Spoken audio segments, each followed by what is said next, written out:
Assalamualaikum warahmatullahi wabarakatuh. Waalaikumsalam warahmatullahi wabarakatuh. Apakah orang yang berjalan di ajaran Dinut Tauhid ini merasa terpinggirkan atau dipinggirkan, Gus? Karena ini pengalaman pribadi saya yang semula ini senang cangkruk, senang dengan pertemuan-pertemuan, lambat laun kok tidak suka gitu loh. Itu yang pertama. Yang kedua, apakah kalau yang tadi dibahas di depan, yaitu terkadang kita diproses yang awalnya kita itu rajin ke mushola atau masjid untuk melaksanakan ibadah sholat secara berjamaah. Saya tuh pernah merasakan gini, Gus. Setelah saya melaksanakan ikut ajaran Dinut Tauhid ini kok rasa malas itu ada gitu loh. Lambat laun jadi malas ke mushola itu. Terus ada dalam hati itu kan kita dirasani, Gus. Biasanya nang mushola Pak ikut tak tahu nang mushola. Sedangkan orang yang merasani kita itu, yang ngerasani kita tidak tahu hal yang sebenarnya. Dalam hati itu saya bertanya begini, jangan-jangan orang berbuat dosa itu karena perilaku saya, karena ketidaktahuan mereka. Itu dalam hati saya berpikir seperti itu. Jangan-jangan ini karena ulah saya yang tiba-tiba biasanya ke mushola berjamaah sekarang kok plus sama sekali. Itu pernah saya rasakan. Ini mohon penjelasan.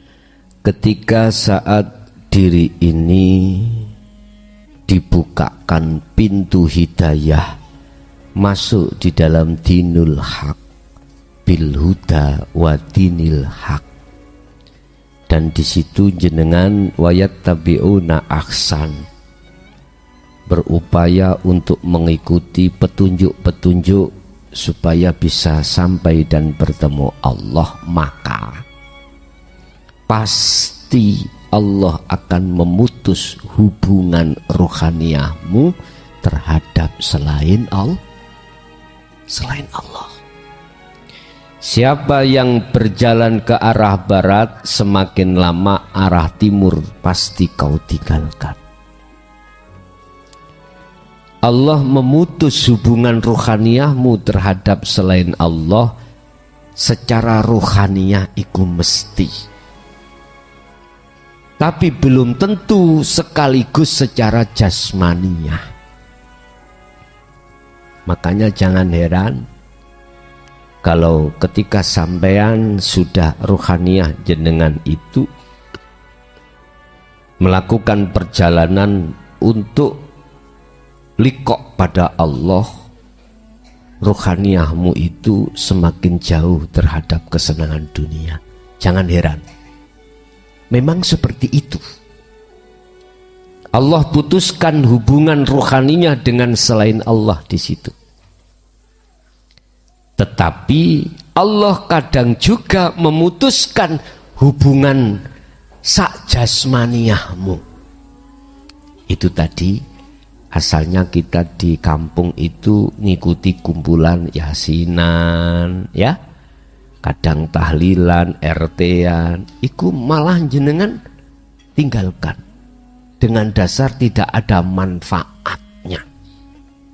Miturut kesimpulan hati jenengan pada saat itu. Itu berarti tanda jenengan ini diputuskan hubungan rohaniyahmu itu tidak hanya secara rohaniyah tetapi juga jasmaniyah.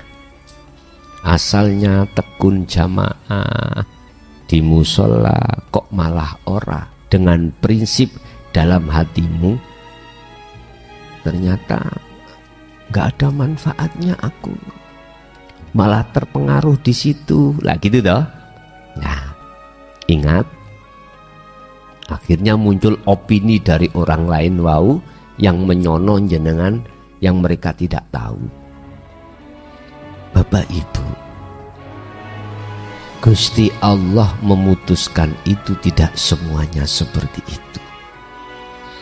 Kadangkala juga Allah hanya memutuskan secara ruhaniah saja. Jasmaniah sampean itu tidak meninggalkan, tidak diputus dengan sosialisasi sesama makhluk, hablum minan nas. Enggak. Kalau enggak berarti miturut pandangan Allah, jenengan itu tidak akan terpengaruh dengan hablum minan nas. Justru Anda itu menjadikan hablum minan nas sebagai kendaraan untuk bertemu Allah di situ. Tapi iki suka-suka Allah kok. Suka-suka Allah. Allah yang lebih tahu. Innallaha ya'lamu ma fis sudur. Allah akan tahu. Kalau secara ruhaniyah ini sudah saya putuskan dan jasmaniyah tidak saya putuskan, maka ini nanti akan menjadikan terpengaruh, terhalang hatimu dengan hablum minan nas. Akhirnya Allah memutuskan. Diputus sak dohiri. Ini kalau saya bikin orang ini menjadi lama-kelamaan bertambah kaya, bertambah mewah duniawiyahnya, akan menjadikan terpengaruh hatinya, pasti Anda akan dimiskinkan. Ini pandangan Allah. Tinggal kita memandang dari mana. Kalau kita memandang dari diri kita, maka kita akan protes, Pak. Ojo ngaji tauhid. Dunia muntek tambah melarat. Nantinya gitu. Akhirnya apa yang terjadi? Gelisah, Pak.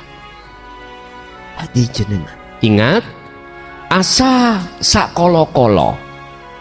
Miturut singkok pandang iku mang api, belum tentu pandangan Allah iku api. Bisa jadi apa yang kita pandang jelek, bagus, iku sebetulnya itu jelek bagi kita. Kita mandangnya dari basariah, sugih, kaya mewah, itu bagus, Pak. Akhirnya harus kaya, tapi belum tentu itu bagus bagi kita. Letak dikatakan tidak bagus akan membuat penghalang ruhaniyahmu terhadap Allah. Kalau terjadinya seperti ini, mesti Anda dimelaratkan atau dimiskin. Itu Allah yang lebih paham. Tapi manakala jenengan kok yo ekonominya tambah bagus, hablum minan nas tambah bagus, pandangan Allah ini tidak akan mempengaruhi dalam ruhaniyah sampean pada Allah. Lah kalau kita mau melihat pandangan Allah, dikasih miskin yo gak protes, dikasih kaya pun juga tidak menjadikan penghalang hati kita. Begitu. Jujur, Pak, nek cara kula ngomong sifat basariyah, jujur lo ya, aku paling gak suka pengikut akeh. Jujur. Tapi saya tidak akan pernah menolak manakala semakin tahun bertambah semakin banyak. Aku nggak bisa menolak. Kok iso?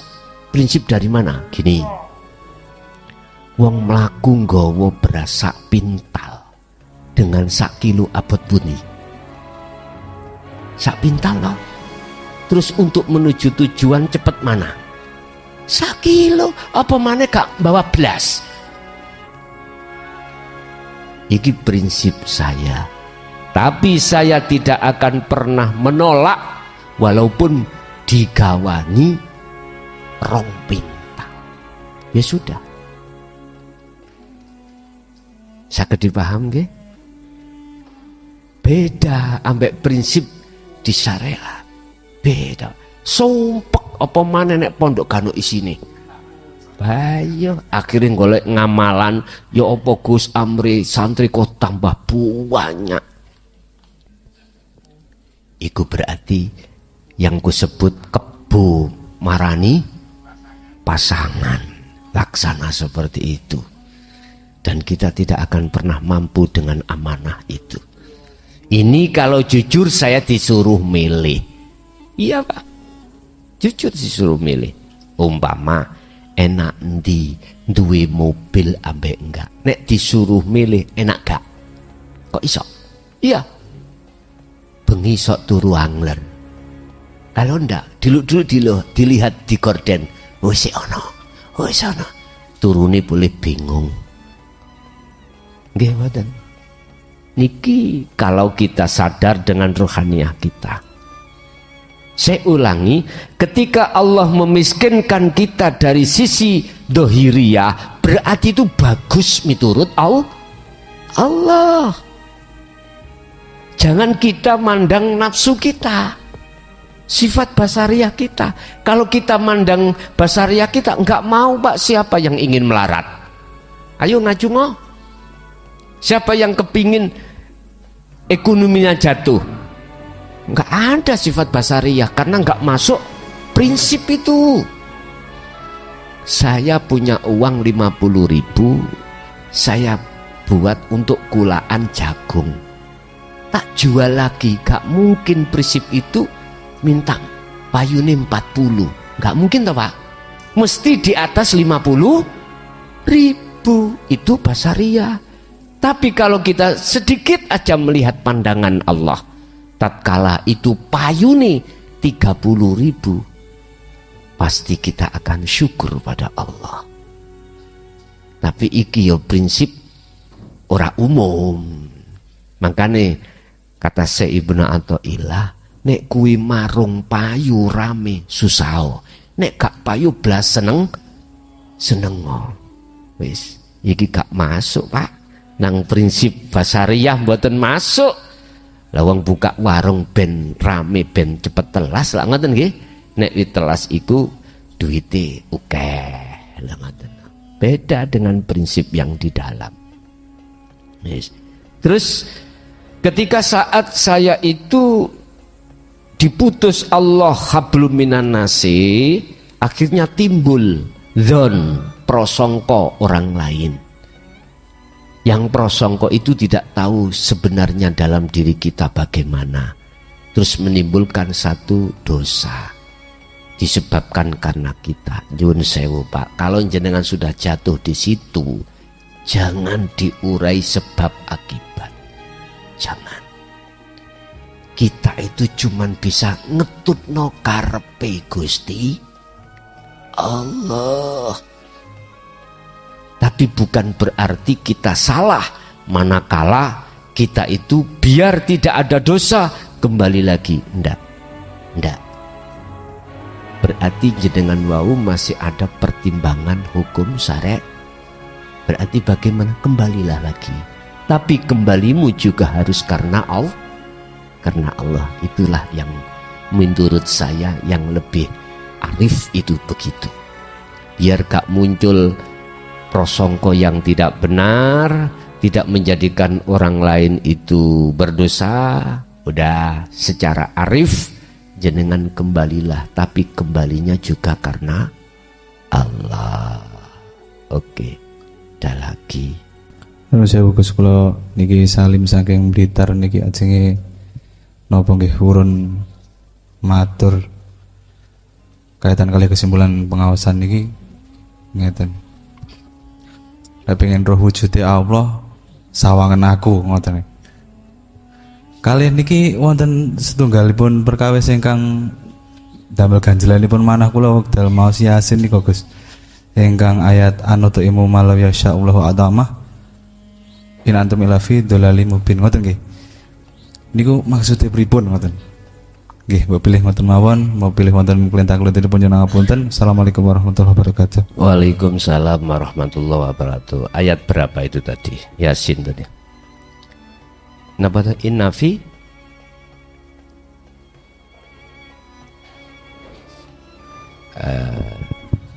Anut ilmu mala yasya'ullah niku. Sampeyan getno kupingku dublek. Niku sing anut ilmu mala yasya'ullahu at'amah niku lho Gus. Anut ilmu mala yasya'ullahu at'amah in antum ila fi dzalalim mubin. Artinya ringkes Carane napa ya kula jenenge ngowahi panganan wong sing dikersakne Gusti Allah ora diwehi panganan niku lho. Aku ora kasih mangan Wong sing kalau Gusti Allah ora diwehi mangan. Dawuh tiyang munafik sing matur lek apa ya aku arep ngowahi panganan wong sing Gusti Allah ngersakne ora diwehi mangan. Ngoten terus kali Gusti Allah dikomentari, "Lho, awakmu lek posisine ngoten niku berarti sampean niku termasuk wong sing kesasar. Kesasarmu jelas." Niki nyuwun penjelasanipun. Nggih, pun. Berarti intine dolal mubin. Jikalau kau ingin bertemu aku, pandanglah aku. Janganlah kau pandang namaku, janganlah kau pandang zatku, tapi pandanglah aku. Jangan kau sembah namaku, jangan kau sembah sifat zatku, tapi sembahlah aku. Iki maksudnya apa, Pak? Geniku maksud daripada kita harus melepaskan sandal dua tadi. Artinya kita harus sampai ke Ainul Basiroh. Dari Su'aul Basiroh ke Ainul Basiroh. Berarti disuruh melepas keakuan kita. Yang melakukan, yang segala hal apapun, lepas.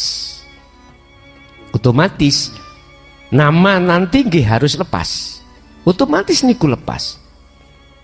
Akhirnya, masuk di dalam sembahlah aku. Berarti ini harus ke ahad, harus ke makom musyahadah. Kalau kita ngomong makom, bahasa Isra Mi'raj Rasulullah harus sampai ke Sidratul Muntaha. Kalau bahasa Nabi Musa sampai ke lembah tua, lamanya lembah tua, bil muqaddasi tua, lembah yang disucikan namanya lembah tua. Nah disinilah detik-detik Musa akan semaput. Semua apa yang dikatakan gunung, disuruh melihat gunung, gunung itu meleleh tiada. Artinya semuanya tiada, yang ada cuman aku. Aku yang dimaksud adalah status daripada kholik, bukan aku status makhluk. Untuk bisa sampai ke situ, jenengan mau tidak mau, muaranya itu kuncinya ada di Su'aul Basiroh ke Ainul Basiroh, di dalam dzikir Sirul Asrar yang muncul dari kalimat tauhid la ilaha illa anta subhanaka inni kuntu minal. Kalau sudah ada di situ, jenengan nafsu lawamah akan sadar, akan bangun. Zalimin berarti ngaku kalau kita selama ini dolim nang Gusti Allah. Makanya Nabi Yunus dimplok ikan nun itu adalah untuk kholwat. Untuk kholwat, jenengan dikon kholwat itu yaitu karena didasari dengan selama kita ini adalah dolim pada Allah, maka bersuci diri. Fasabbih bismi rabbika. Muhammad, sucikan dirimu dari selain aku. Rabbika, di Tuhan, selain Tuhanmu. Wis, itu yang pertama. Yang kedua terkait masalah Ar-Rahman. Ar-Rahman. Allah di samping menehi Ar-Rahman juga Ar-Rahim. Mengapa di dalam surat Yasin itu ayat keberapa itu? 47. Intinya itu apa tadi? Coba aku gak hafal masalahnya. HP ini yontek.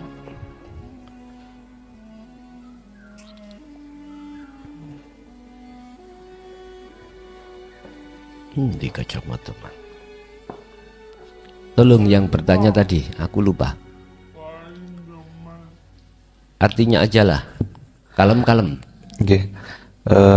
Anut ta'imu malau yasha'ullahu at'amah ana to aku kudu ngowahi mangan wong sing Gusti Allah iku ora ngersakne ngowahi mangan. Ngoten. Ngoten nggih. Nggih. Pun Sampun. oke. Apa tah mangan yang dimaksud itu beras, jagung, supermi? Bukan. Bukan. Artinya makanannya ruh. Makanan ruh. Apa makanan ruh? Benerno iman menyang Gusti Allah. Tetapi sifat ar-rahim iki tatkala diwenehke terhadap umat manusia ada dua. Ada yang menerima, ada yang tidak. Makanya mengapa ar-rahim disimbolkan bahwasanya itu hanya diterima oleh orang-orang yang beriman saja besok di akhirat. Artinya apa, Pak? Apa yang kusuguhkan tentang ajaran ini terhadap umat, semuanya gak mungkin akan bisa menerima. Ada mesti dua golongan, ada yang menolak, ada yang menerima. Dan ini tidak jauh berbeda dengan ketika saat Rasulullah itu menyampaikan, menuangkan ajaran dinut tauhid, sama. Bahkan wa aktsaruhum la yu'minun, kebanyakan mereka menolak. Menolak. Jadi panganan kebutuhan rohaniah ini diberikan, tapi di situ ada dua kelompok, satu menolak, satu menerima. Yang menerima inilah, Pak, mohon maaf, yang kami sebut sebagai orang fa'budu hadza siratum mustaqim. Orang yang sudah duduk hatinya fa'budu hadza utai fa'budu iku siratum mustaqim. Ini jalan yang lurus ruhaniah. Tapi kalau ini dikembalikan pada orang yang menolak, maka dimuntahkan. Jadi ketika kita memberikan makan terhadap itu, bukannya itu diterima, dielek, ditelan, malah muntahkan. Jikalau kau memberikan hal itu, maka fidolal apa? Terus siapa? Ayatnya? Terus si ayatnya terakhir mau loh.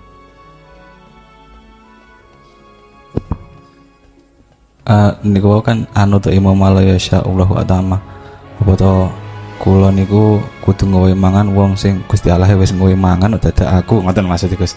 Dalek komentare atau statemente kados ngoten niku sing dipahami Gusti Allah niku komentar. Lho sama lek ngono berarti sama ni napa kesasar sing nyoto ngoten. Dan kadang-kadang kan ngoten, aku dadak ngowahi mangan bareng Gusti Allah wis ngersakne arep ngowahi mangan dadak aku. Kadang-kadang kan ngoten. Oke. Kesasar berarti. Ngeten, Pak, ya. Ketika daharan rohaniah itu dihidangkan bukan untuk satu dua orang menolak dan tidak hanya diberikan pada yang menerima, pasti yang menolak pun juga dia terima, tapi dia muntahkan kembali. Lah, ketika jenengan menyampaikan hal ini bukan berarti Anda itu jatuh di dalam perkara yang tersesat. Ndak. Ada, Pak, memang makalah sing ngomong ngeten. Ilmu pengajaran tentang tauhid ini jangan kau berikan pada orang yang menolak. Percuma, melepeh, percuma. Akhirnya hanya kita berikan pada yang bisa menerima. Prinsip saya beda malahan. Justru aku lebih seneng aweh pada orang yang tidak mau.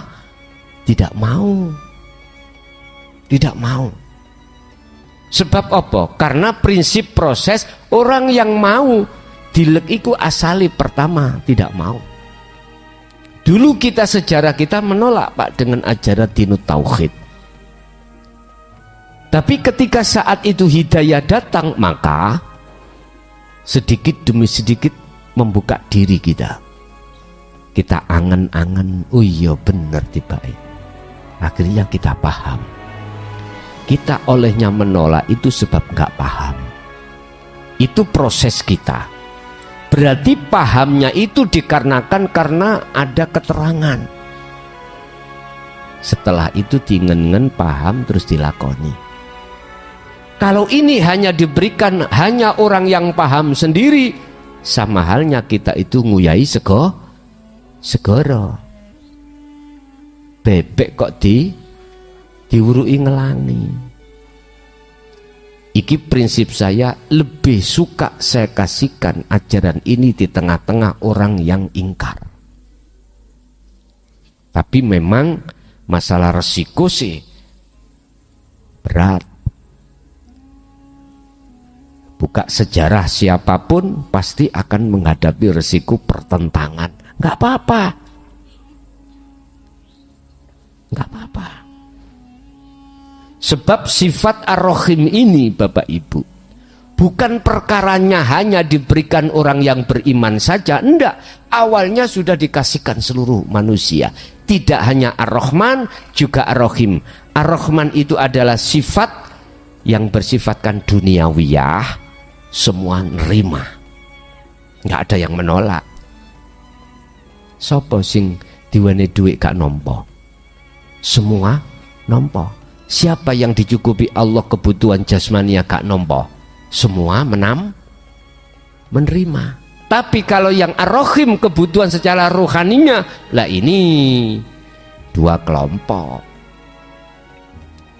Dikatakan hanya diberikan kepada yang beriman saja, maksudnya awalnya itu diberikan pada semua umat manusia, cuman di situ terpecah menjadi dua, wa minhum man hadallah wa minhum man haqqat minadh-dhalalah.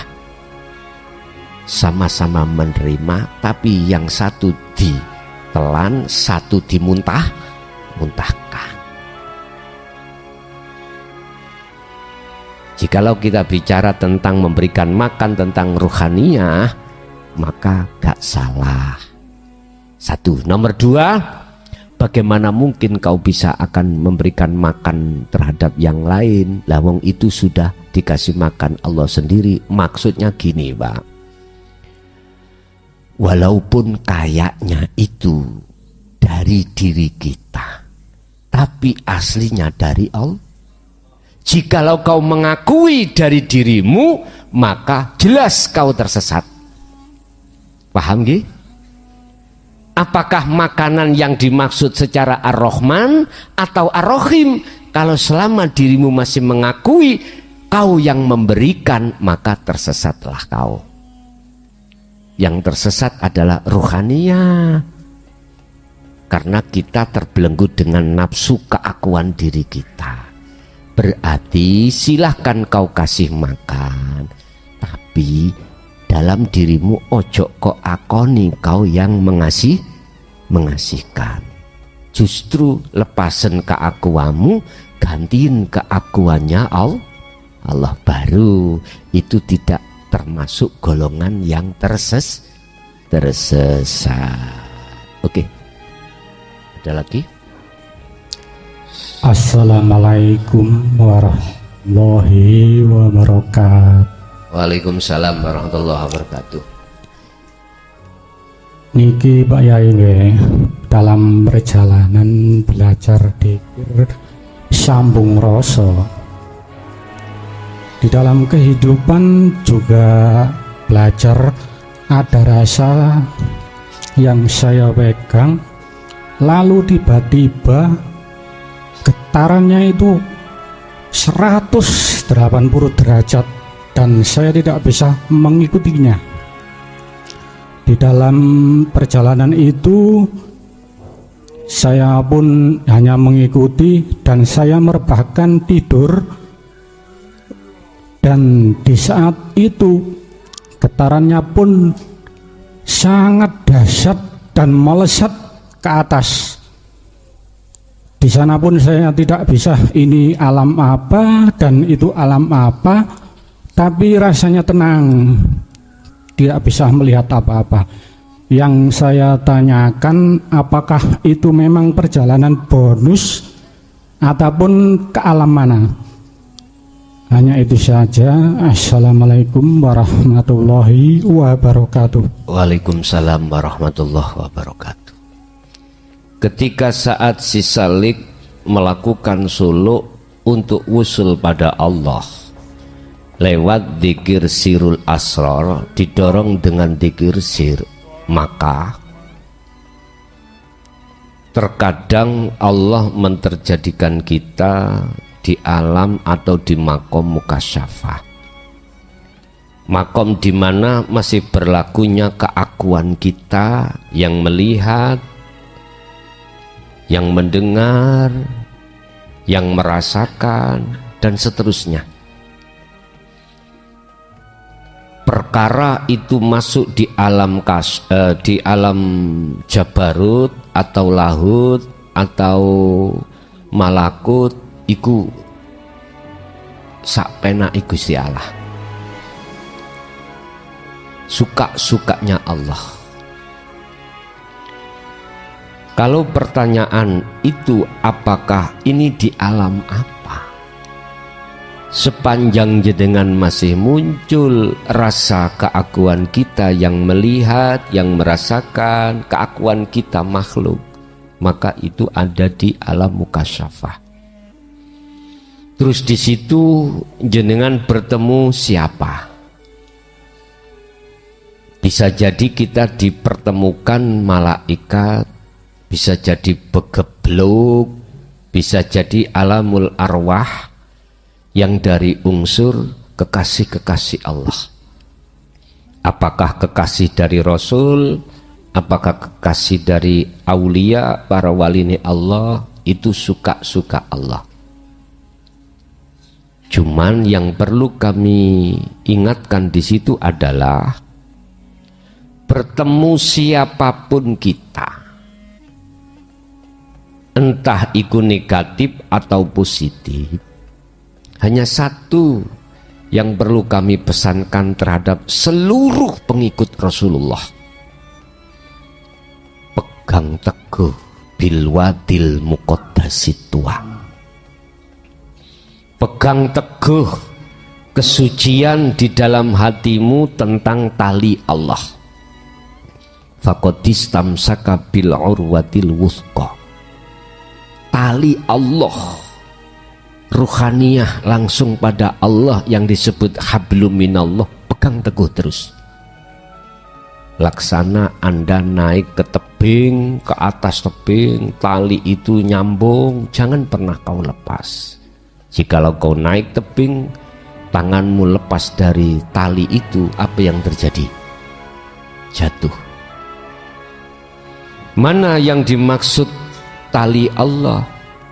Yang disebut wasilah mana? Hablum minallah, tali itu mana? Tidak ada lain kecuali sirul asrar. Hanya itu. Thariqah manapun tanpa disertakan sirul asrar gak akan pernah wusul. Sungguh gak akan pernah. Berpuluh tahun pun gak bisa kau akan liqo pada Allah miturut sistem yang sudah ada. Bapak Ibu, ketika jenengan sudah tetap memegang tali Allah, Anda tidak akan tertipu dan tergoda dengan alam-alam yang ada di situ. Tapi tatkala jenengan masuk satu alam, tidak bertemu siapa-siapa, alamnya padang, lebih padang daripada alam dunia ini, sejuk dan kau kerasan. Apa bahasa Indonesia kerasan? Betah. Iya, betah, betul lah. Betah di situ. Aku yakin kau tidak ingin keluar dari alam itu. dan dirimu, keakuanmu sudah tidak ada, yang berlaku di situ adalah akunya Allah, maka itulah alam musyahadah. Berarti Anda sudah wusul ketika saat suluk khalwat secara khusus. Oke. Ini pun terjadi di dalam ketika saat jenengan suluk atau khalwat secara umum. Dikatakan secara umum jasmaniahmu itu berinteraksi dengan urusan dunia. Tandanya apa kalau Anda di musyahadah di situ? La yarawna li anfusihim syai'an. Tadi saya katakan, keakuan dirimu yang melakukan itu sudah tidak berlaku. Annal fa'ila balik yusyahid annal fa'ila huwallahu ta'ala, yang berlaku di situ akunya Allah, baru itu dikatakan musyahadah. Sekalipun Anda tidak mengalami alam ketika saat jenengan ketika saat khalwat secara khusus. Satu. Nomor dua, bidzikrillahi tatmainnul qulub. Oleh karena jenengan itu memegang tali terus, talinya Allah di situ, maka jiwamu akan tentram, hatimu akan damai, tidak khawatir ini itu. Maka itulah musyahadah. Paham ya?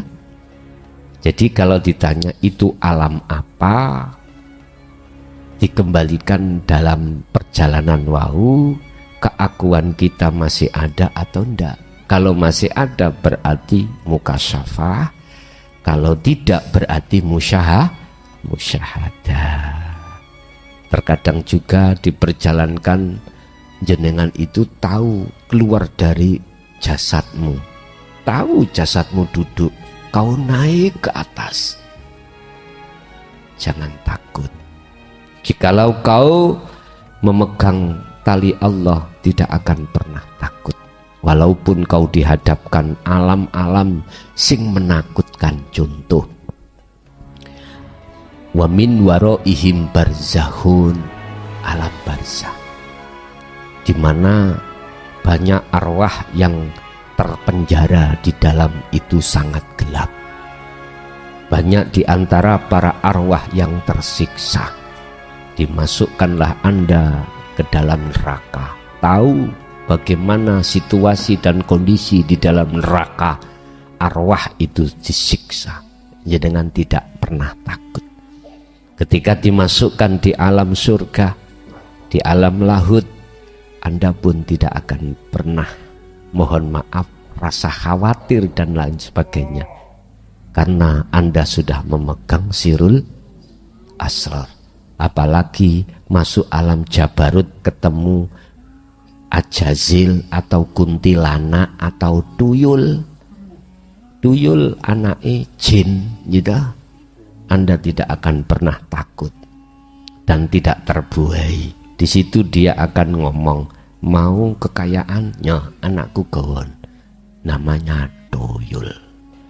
Akhirnya jenengan ngingu tuyul, nggak akan terpesona dengan semuanya. Hanya satu tujuan Anda, likok bertemu, syarati mung loro jani. Untuk bisa bertemu Allah syaratnya cuma dua, cuman berhubung jenengan syarat ini Anda tidak mengerti, maka Anda tidak akan pernah bisa sampai bertemu Allah.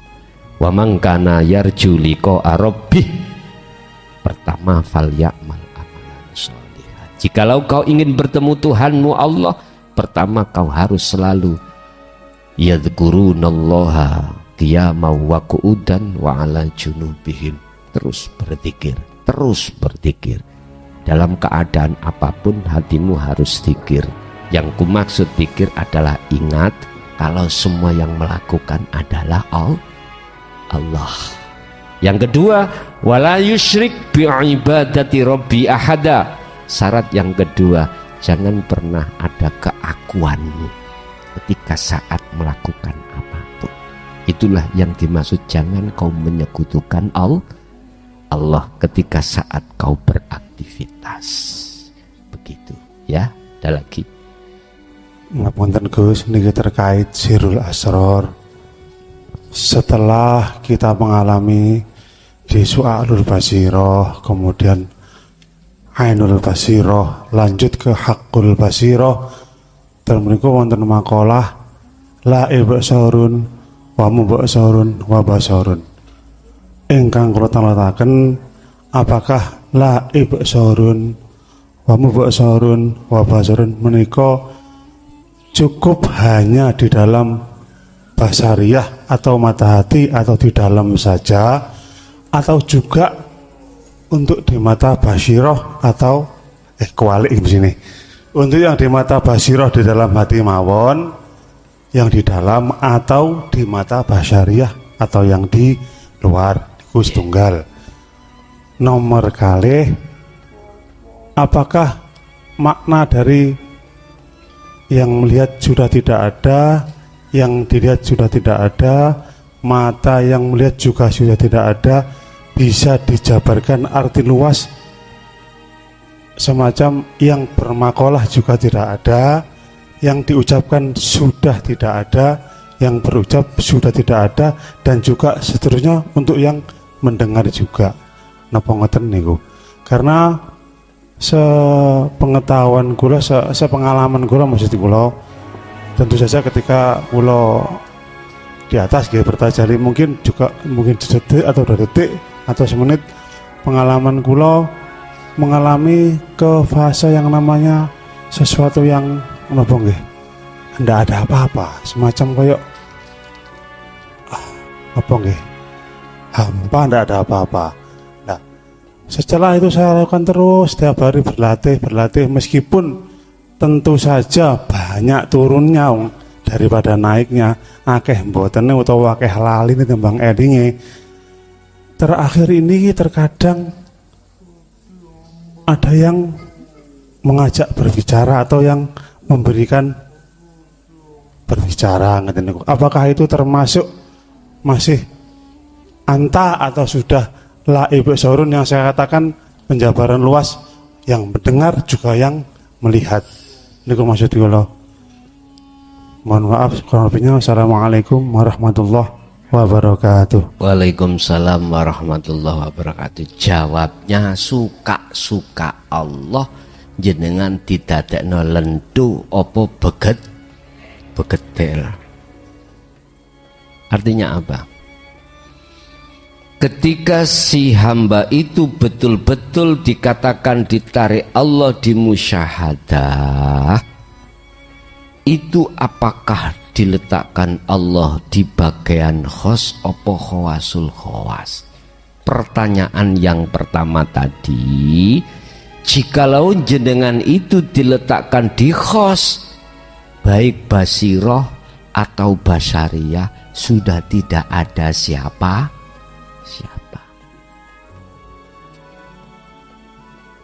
Bahasa hati dan akal itu lepas selain Allah, iku lho disebut wong jadab. Kelakuane majedub, kelakuane jadab wonge majedub. Dijak ngomong model ya apa, dijak bicara model kaya apa, gak pernah dia nyauti. Tahu nyauti? Nyambung itu nggak pernah. Dia hablum minan nas, total jenderal wis. Iku nek wong umum ngarani wong gendeng, wong edan, hampa sudah. Jadi sudah nggak tampil yang namanya makhluk. Tembok gak tampil, cagak gak tampil.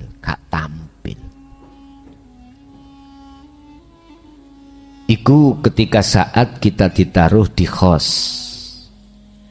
Tapi tatkala ruhaniyah diletakkan di khawasul khawas, beda. Tetap basariyah, hukum dohir ini makhluk sik tampil. mboten hampa. Ya sik wujud makhluk menungso sik ana.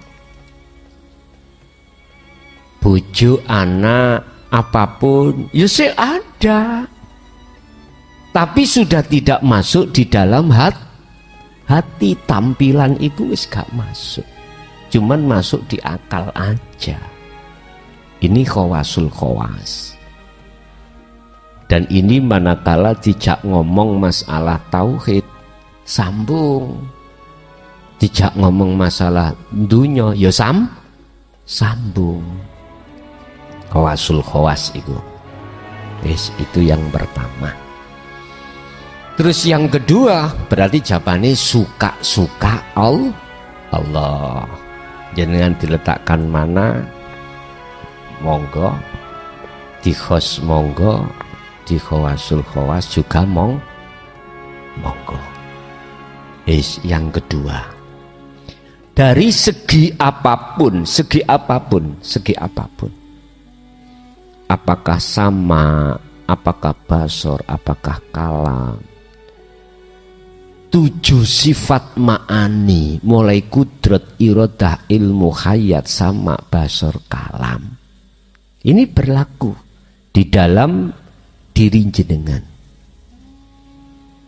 Berlakunya itu secara rohaniyah jelas akunya Allah. Manakala jenengan diletakkan di khawasul khawas,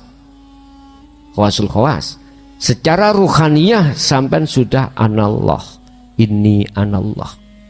Tapi secara basariyah nggih bukan. Tetep sing ngomong menungso, sing krungu menungso, tapi hati sudah tidak. Sing ngomong lan sing krungu ya Gusti Allah. Begitu.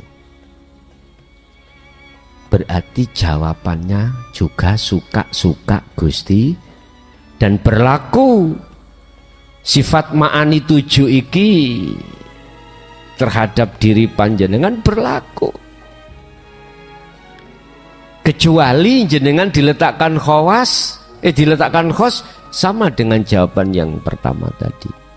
Gak berlaku belas kemanusiaannya itu, keakuan diri kita makhluk itu yang kuat, yang irodah, yang berkehendak, ilmu, mengetahui, sudah tidak, semuanya lepas. Ilmu hayat hidup yang sudah hidup sudah tidak ada, sudah baik secara basariyah maupun basiroh, atas kemakhlukannya tidak ada. Biasanya ini ditiru oleh Jabariyah. Tahu ya, Jabariyah itu gitu. Jadi selain Allah sudah tiada, udah kemurnian wahdatul wujud di situ. Ya silakan, dan itu pun tidak salah karena diletakkan di khos. Kalau di khawasul khawas biasanya nahdiyin,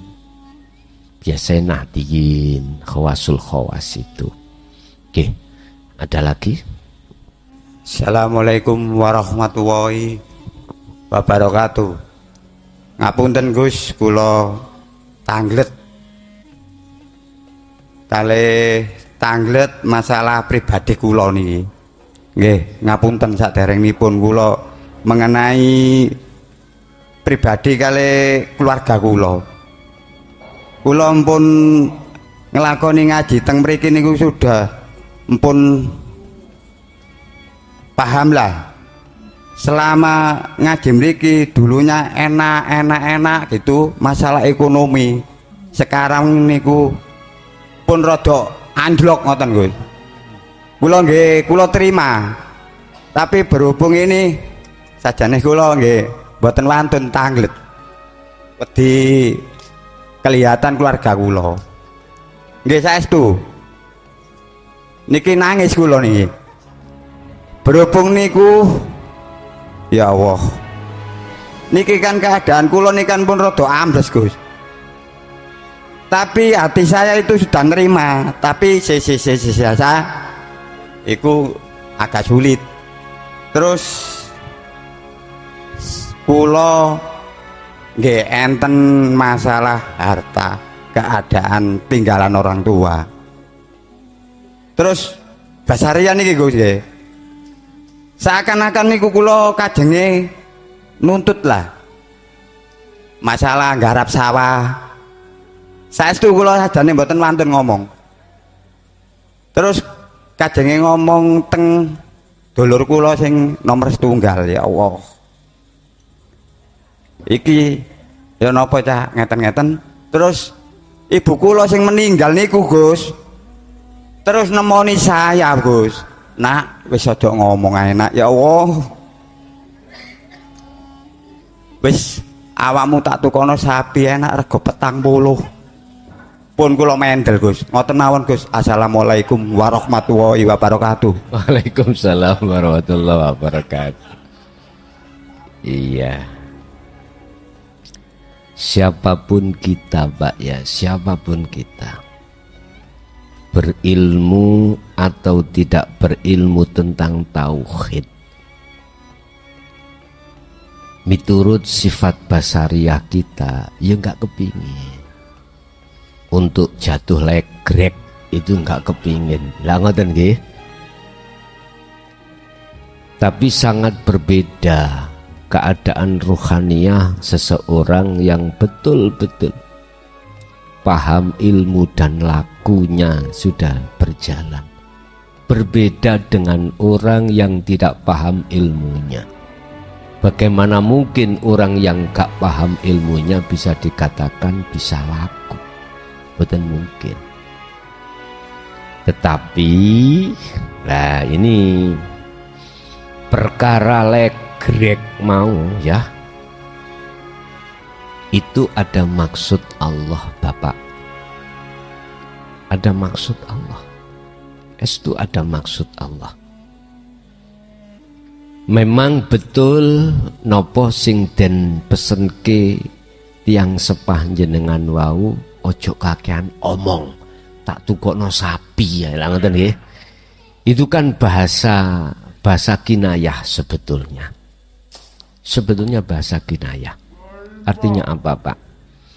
Mungkin kalau itu betul-betul sampean ucapkan terhadap saudara jenengan wau yang tertua, aku yakin tidak diterima. Aku yakin. Pertama, jelas dia tidak mau. Sebab prinsip manusia itu kalau belum hatinya itu berlaku tauhid, yang namanya sifat serakah ini nggak bisa memendung. Menjinakkan sifat serakah itu nggak bisa Pak, nggak bisa.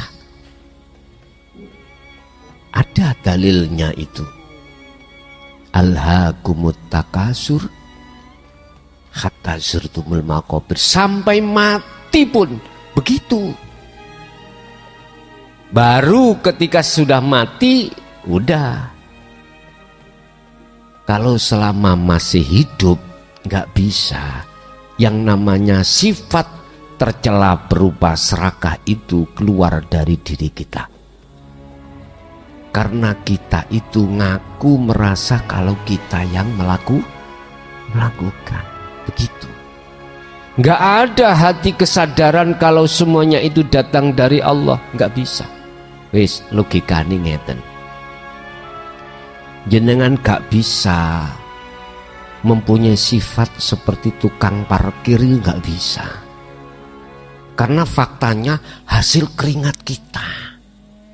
Mesti jenengan ngaku iki milik kita. Kalau tukang parkir beda Pak. Iku laksana loh nggih, namung laksana umpama. Tukang parkir walaupun itu mobil atau motor mewah apapun, kalau yang memiliki mengambil mesti dikasihkan. Mesti dikasihkan dengan lapang dada. Itu pasti. Karena kita sebagai tukang parkir nggak ada rasa memiliki mobil itu.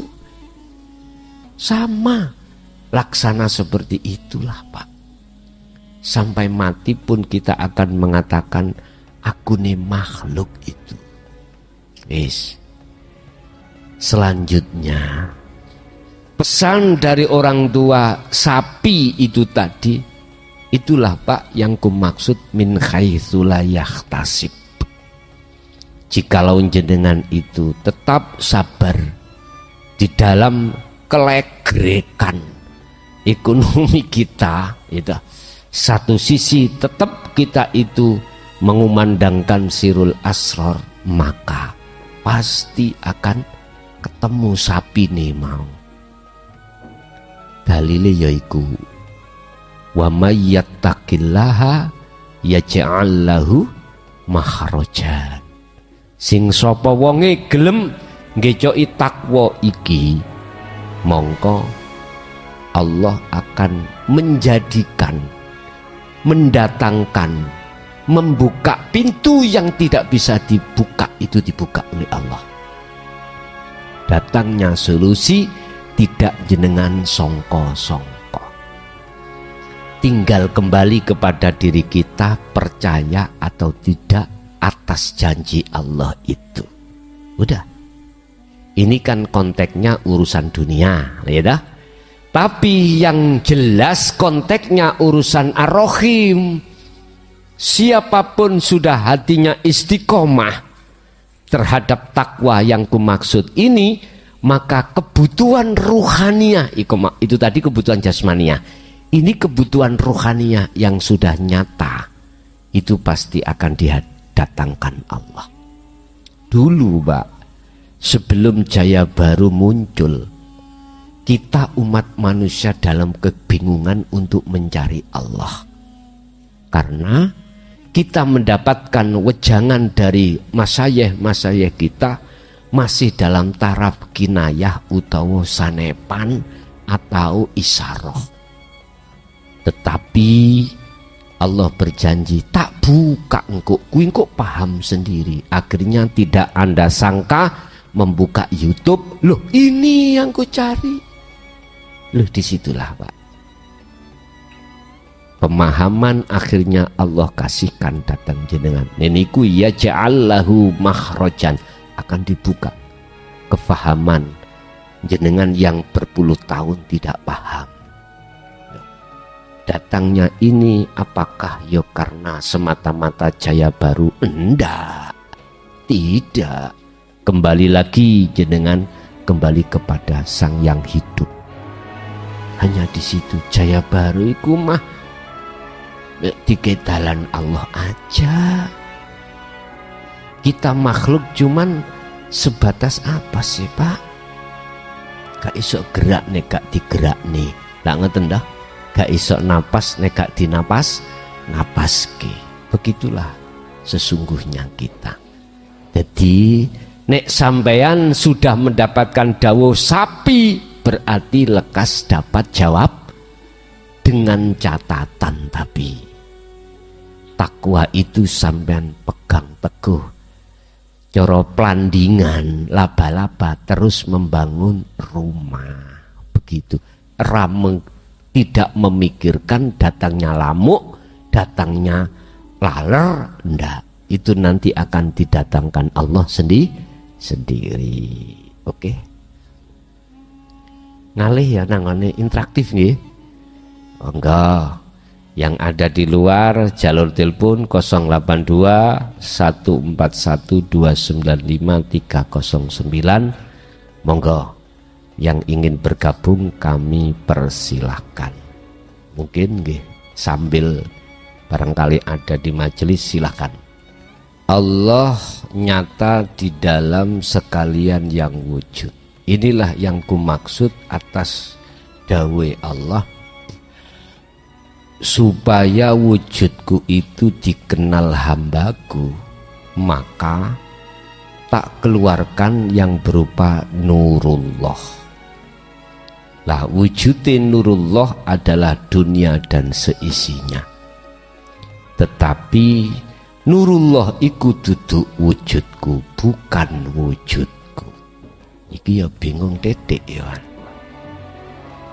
Aku supaya dikenal oleh hambaku, tak nyatakno diriku itu yang berupa nurullah. Lah wujudnya nurullah itu adalah dunia seisinya, tetapi dunia seisinya itu bukan wujudku. Kalem-kalem. Mengapa rupa wujud manusia yang hitungannya sak dunya iku miliaran bahkan triliun gak ada yang sama? Rupa gak ada yang sama, sehingga inilah yang disebut wahdaniyah di dalam sifat salbiyah Allah. Makna sawiji artinya yang lahir hari ini dan hari besok itu tidak sama. Tidak sama. Tapi bukan itu maksudnya wujudku. Kita akan tahu bahwasanya nurullah itu wujudnya Allah manakala jenengan ini masuk di dalam hidup. Lah ini kalau masuk di dalam hidup banyak tapi tunggal. Makanya di dalam Al-Quran kalau Allah bersabda kadang ana, ini, nahnu. Loh nahnu kan banyak pak. Nek ana sih tunggal, maklum. Tapi wanahnu akrobu ilaihi min hablil warid. Dimaknani aku iki lebih dekat dari urat nadi. Wa idza sa'alaka ibadi anni Muhammad, kalau ada umatmu tanya tentang aku, kata Allah, katakan Muhammad, sesungguhnya qoribun, sesungguhnya saya itu dekat. Sesungguhnya, katakan Muhammad, sesungguhnya aku iki dekat. Jadi Rasulullah nek ditanya tentang Allah itu di mana, dijawab Gusti Allah itu dekat. Nah, bingung kan? Dekat iku piye ya? Ya ide. Dekat ada dua makna. Ada makna muraqabah, ada makna musyahadah. Ada muraqabah dekat tapi masih berjarak, akhirnya anta. Kalau musyahadah dekat itu sudah tidak ada anta, hanya ana. Ini tidak ada jarak. Kalau seperti ini tidak ada jarak. Jadi yang dimaksud Bapak, nyatakan wujudnya Allah di dalam setiap makhluk itu hidup. Hidup itu yang dimaksud. Yes, pertama. Kedua, memang kalau kita sudah berjalan sirul asr di su'aul basiroh ke ainul basiroh, apalagi sudah pada hakul basiroh, ketika anak itu seperti itu, diem kita. Paling tidak kasih nasihat, paling tidak. Kebanyakan itu diem. Karena apa? Iku yo karepe urip. Jenengan masuk di rumus ahad hakul basiroh, ya sudah diem aja. Wong patung iku sifatnya ya diem. Tapi kadang-kadang patung iku ya dikongkon ngomong, berarti muncul nasihat ke anak. Lah, tergantung di situ. Mungkin mawon, mungkin bermanfaat. Al-Fatihah. Bismillahirrahmanirrahim. Akhirul kalam. Assalamualaikum warahmatullahi wabarakatuh.